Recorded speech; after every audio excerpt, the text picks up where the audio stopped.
Beyond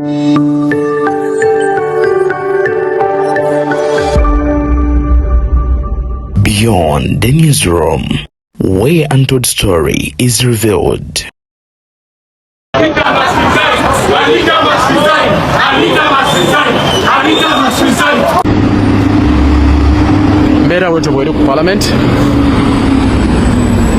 Mbeera bwetyo bw'eri ku Parliament.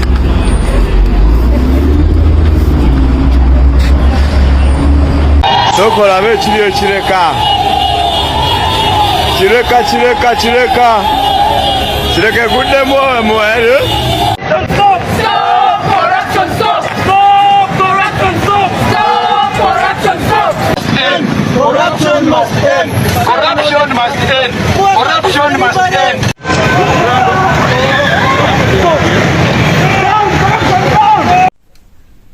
Beyond the newsroom, njagala okubeera nga mbalamusaako n'obabuuzaako gye musinziira mu ggwanga Uganda n'ebitundu by'eggwanga byonna ne mu nsi endala gye musinziira bannaffe abali ku kyeyo. Kaakati nno olunaku olwaleero March to Parliament okwekalakaasa kukutte wansi ne waggulu kino ekiri ku Parliament kitokota si kisaanikire kyalwaddaki bo bano basobodde okubeera nga bawaguza ne batuuka ku Parliament kati ngenda beera nga nkwa ebifaayo babano babayodde abagenzi mu maaso n'okubeera nga babakwata bannakatemba babiri abakwatiddwa okuli Sammy owa The Mighty Family oyo nno akwatiddwa then ate nina n'amawulire amalala genfunye nga galaga nti musajja mukulu Rain owa Rain and Maulana kati nagenze maaso n'okubeera nga yakwatiddwa ate ye mu kiro ekikeesezza olwaleero ng'era nti bamugye mu maka ge ebisingawo ku ebyo byonna mbikuleetedde wabula guno omuliro gwe bayita moto na moto mu lulimi Oluswayiri. Video giwe like etambulire ddala etuuke kwoyo omulala awamme yeetaaze ogenda mu maaso n'okubeera nga agiraba ate n'obwembefu bw'ekika ekyawaggulu nkusaba subscribinga ku mukutu Beyond the Newsroom. Kaakati nno katulabe ku bino nga bwe bigenda mu maaso n'okubeera nga bitambula abavubuka bano abagenze mu maaso n'okubeera nga oba oli awo beekalakaasa.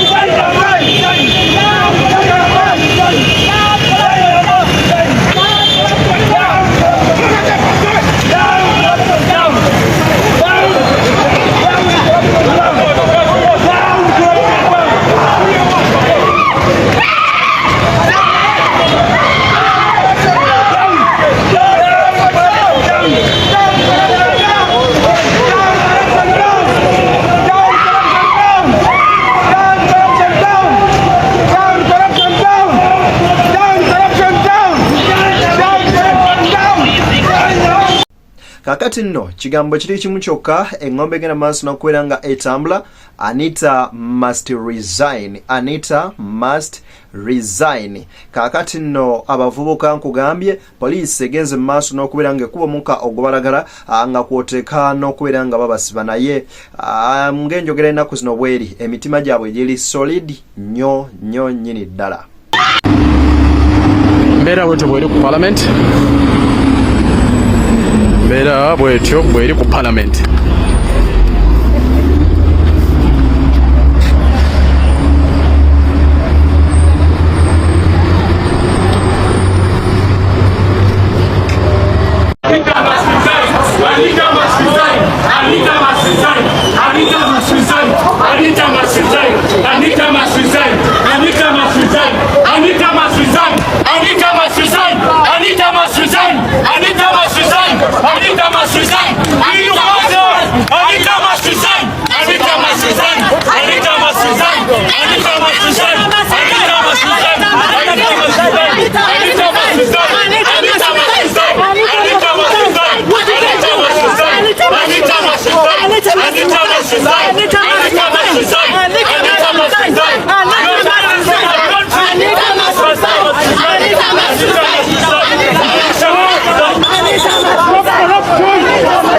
Stop!